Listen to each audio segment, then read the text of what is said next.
This is Historic's November 2025 auction, which takes place this weekend at Mercedes Benz World.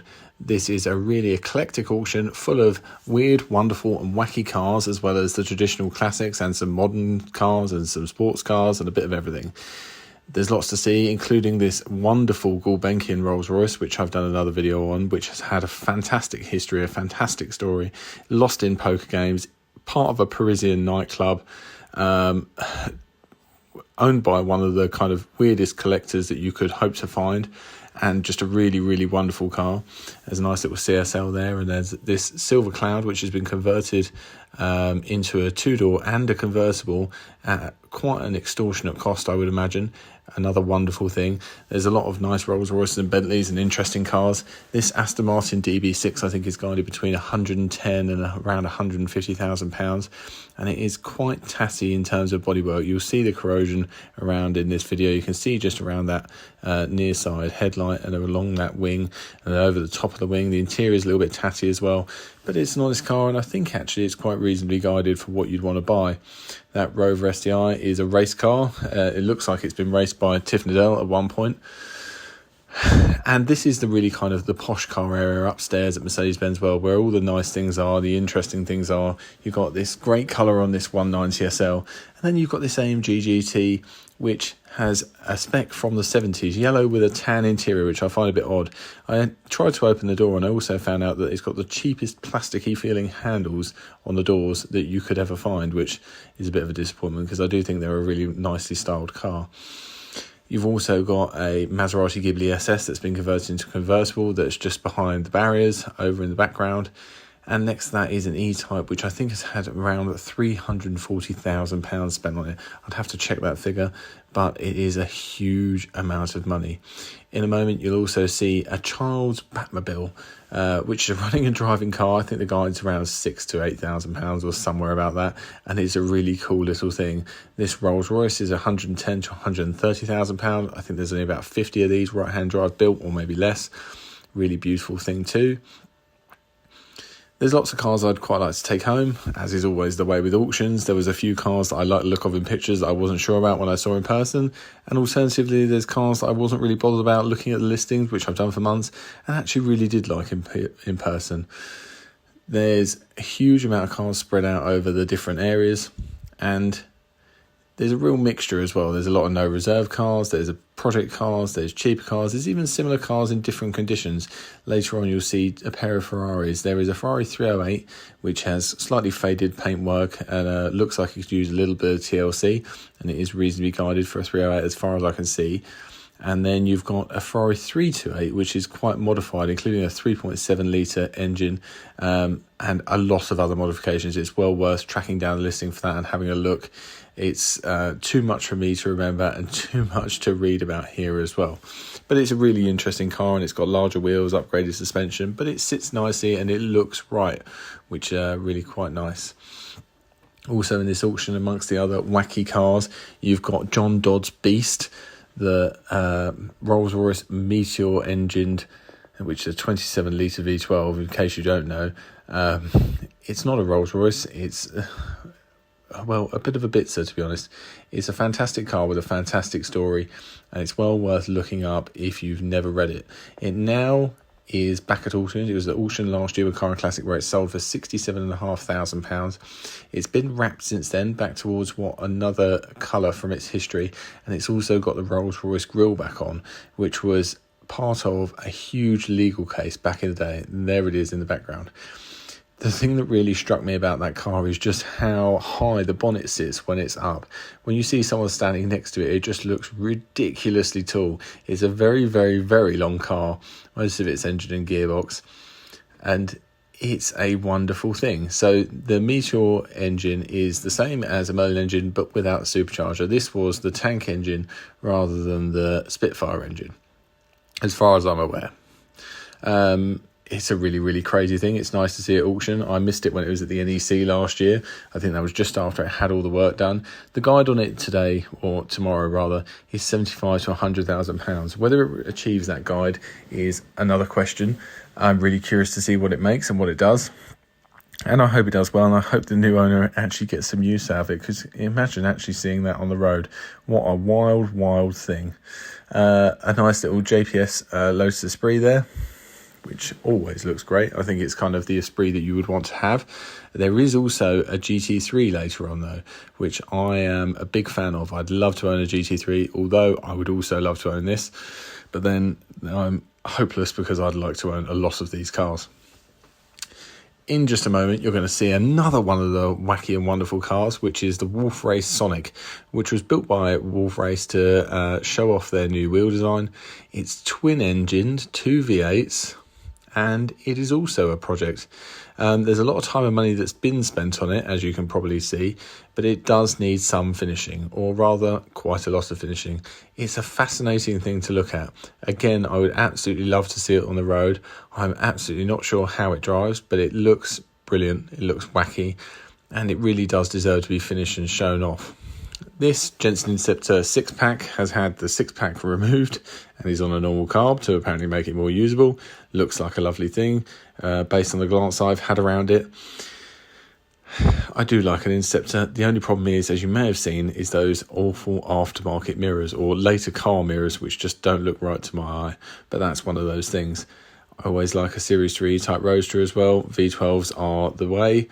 I love an earlier E-Type, but I love a V12. I'm a bit of an addict with them. This Rolls-Royce Park-Ward limousine is absolutely fantastic. It is ridiculously long, and it looks like it is absolutely sumptuous comfort in the back, including an old TV, which I'm not sure if it works, but imagine being able to be driven along in that. Just an absolutely brilliant thing. Lots more to see coming up in the auction. We're going to go across the other side in just a moment, and you'll see a few more of the inside cars. We'll go downstairs, even more cars inside, and then we go to the outside section. The little blue Elan that you saw apparently sold last time for £70,000. When last time was, I'm not sure, but I'll try and track down a bit more of the history of that. You've also got an Amphicar set coming up, which is a really interesting, quirky little car, and a few of friends of mine would quite like to own it and quite like to use it both as a car and as a boat. I'm not sure I'd be brave enough to drive that straight headlong into water. This Audi was apparently used by Jeremy Clarkson on the Grand Tour. I can't say I've seen that episode, but it's one you may recognise, and it's got lots of spotlights on the front. A really interesting car to have in the auction, I suppose. I'm a big fan of an SLS. I think it's Mercedes' best modern design. It is an absolutely beautiful thing. Another car I would love to own, which is going to skip through this little section into the other section upstairs. So this isn't the Lotus Esprit GT3, but it is another Lotus Esprit. I think it was the Earl's Court Motor Show car when it was new. Another lovely thing. Looked great, sat under the lights. I've never owned an Esprit, never driven an Esprit, but I certainly have that hankering to. Who wouldn't want one? There's 2 Gallardos in this auction, one coupe, one roadster, or Spider, whichever you prefer. Both are automatic cars, or automated manuals, I think they are. I didn't really look around either. I don't really know what to look for on a Gallardo, but they both do look interesting, at least. I just noticed that colour change on that Skyline. That doesn't look too good. There's just a glimpse of that Ferrari 328 I mentioned that was quite modified. You've also got a modified Porsche 356 in here. The only disappointment with that is that there's one that's unmodified over the other side of the room, which to my eye looks much more right to the eye. The ones on this one, is the wheels are too big and it's just a little bit too modified for my taste. But that's just me. I much prefer the original car. The 308 is also quite close to the 328, so you'll see that in just a moment when we walk through the rest of this hallway. And I went to this auction actually thinking I would prefer the Ferrari 328, the modified one that looks a little bit tasty. It's got the kind of mods that don't push it too far but make it interesting. But actually I came away quite liking the slightly tatty 308. Maybe that's just me, and maybe I'm a fool because they're a similar kind of guide. But is originality worth more than a modified car? It's the age-old question in the car market, I suppose. The answer always is to buy the car you want. If it's the right spec, the right condition, then buy that one. History is definitely worth something, and if that's your thing, then absolutely you should buy that. But also, it's nice to enjoy a modified car like this one. It's like those wheels that are larger, but they still look right, which is a nice thing compared to most modified cars. The wheel centres are original to a 328 apparently, but with a larger rim around them. What else is upstairs? There's a few more cars coming up. I think this is an FF prototype by Vignale. You've got this Ferrari 456, which is apparently restored at quite some cost. I like a 456, maybe not in blue and not as an auto. I think the guide on that is £45,000 to £55,000. A lot of anyone's money, especially for a 456, but it does look wonderful. A modern Mustang in here, not quite sure what it's doing in a classic car auction, and also not quite sure why it's inside. I'm not sure I'd choose it to be special enough, I suppose. You don't see too many pre-war classics in historics, but there are a couple normally, or a few more than a couple sometimes. Here's a couple of those just coming up. They're kind of hidden away in the corner. How well they'll do is anyone's guess, but they all are quite sweet in their own way. Always a lot of 911s. Here's a 964 Carrera 2. One of those cars that will make a lot more money than perhaps it should. This Rolls-Royce Corniche convertible is quite tatty, to be honest. It's also got an LPG conversion in the back. It isn't the car I would take home out of any of the Rolls-Royces here. You're going to see the Esprit GT3 coming up in just a moment, which was apparently used as a daily driver at one point. Here's that slightly faded 308, a car that is absolutely begging to be used and enjoyed, I would say. Rather than being mollycoddled, just like it's Esprit, they should be used and driven and enjoyed. I think this Esprit is on 96 or something thousand miles. A little Porsche 356 coming up as well, and then we will head back through the cars and downstairs. I really quite like a 356. They're such a pretty car. Apparently not that enjoyable to drive compared to performance cars that you may be used to, but a very, very pretty little thing. And maybe driving pleasure isn't all of it. Maybe it's just okay to enjoy a nice looking car sometimes and enjoy driving one. So we're about to head downstairs and you're going to see even more wacky cars, including a drivable pool table, which the Hustler, you may have seen, or if you're of a certain age, definitely will have seen, this kind of wild modified cars, or not even modified, just these creations from a certain period in time that we really don't quite get like this anymore. And it is a really wacky thing, wonderful to see, as is this one. And apparently there's going to be quite a few people from all over the world flying in to see these cars and hopefully take them home with them. They're a real part of car culture, a piece of history, and maybe still an inspiration if they can be seen again. I believe this SL63 is very low mileage. I didn't look at the details, but this 600 had an engine rebuild 2,000 miles ago from memory. The guide on this is £75,000 to £95,000, I think. And what a car it is for that money. It is absolutely ginormous, absolutely wonderful. This little SLK 230 is 4,800 miles from new, I think. There's some low mileage cars in here, which you tend to get with auctions. And also some interesting cars as well, which is what we all like.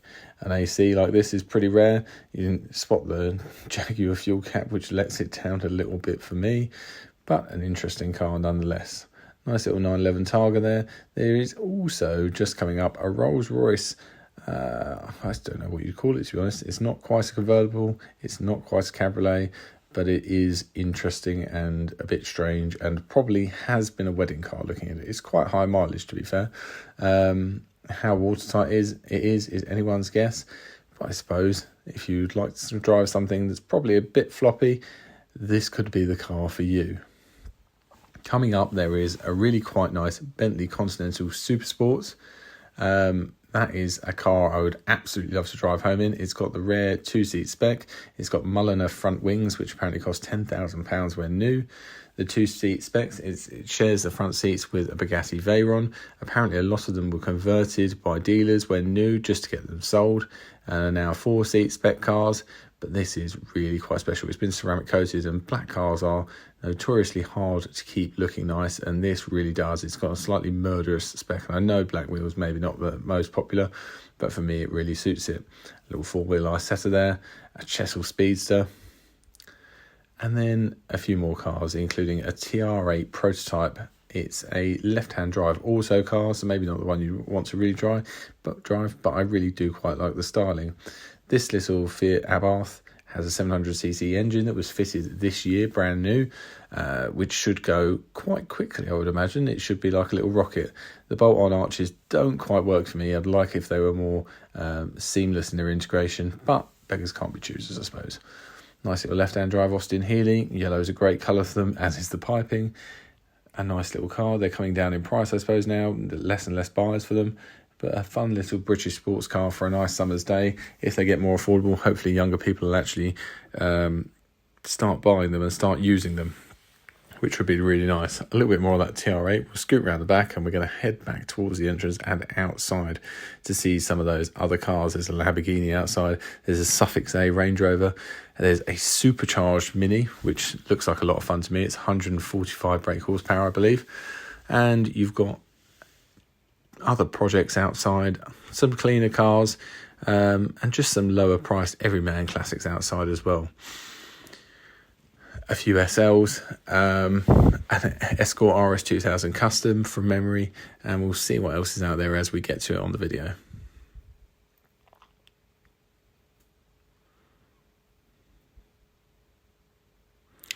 Also forgot the Honda CRX. How I missed that, I'm not sure. There's also quite a cheap looking Bentley Arnage Red Label, which is guided at £10,000 to £14,000 from memory. Another car I'd quite like to drive around in over winter, put some winter tyres on. I know that sounds like a crime, but what a car to cruise around in bad weather, cosseting you and hiding that you away from the weather. This little Mini is the supercharged one. Looks like a lot of fun to me. There's a Ford F-150 Lightning. I've always wanted one of these, and it looks like it's huge fun. It's not too badly guided. It's not too clean. It's got some scuffs and scrapes. The wheels aren't ideal, and it's got some little bits on the interior as well, but a fun and quite fast pickup, I suppose. 911 turbo. As I said, there's always a lot of 911s in auctions. That's just the way it is. But you don't see too many 997s, to be fair. They're quite sought after on the classifieds market. They normally sell quite well. Here's that very tatty Range Rover. I think the guy's 35 to 45, but it is a Suffix A. And to be honest, I'd keep it tatty as it is. Not quite sure why the Aston Martin DBS is out here. It looks like it should have been in the place of that Mustang inside, but maybe it arrived late. Who knows? There's another outside section that's just beyond this section, and we'll get to see those cars in just a moment once we've had a look at that Range Rover with its flat down rear number plate.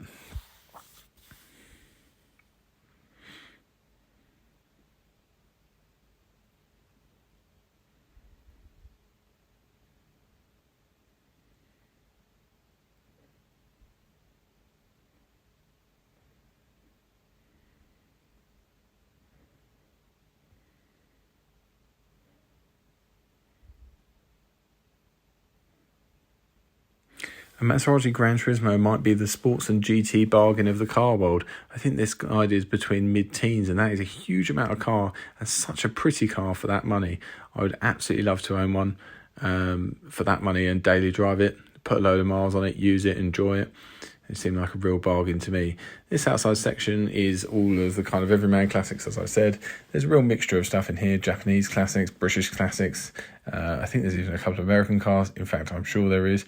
This beautiful little Peugeot 504 that definitely should have been inside. Okay, it's got a little bit of rust around it here and there, maybe more than a little, but what an elegant thing that you'd absolutely love to take home. I'm not sure quite what's going on with this project car here and why the roof is down, or maybe there is no roof, I suppose.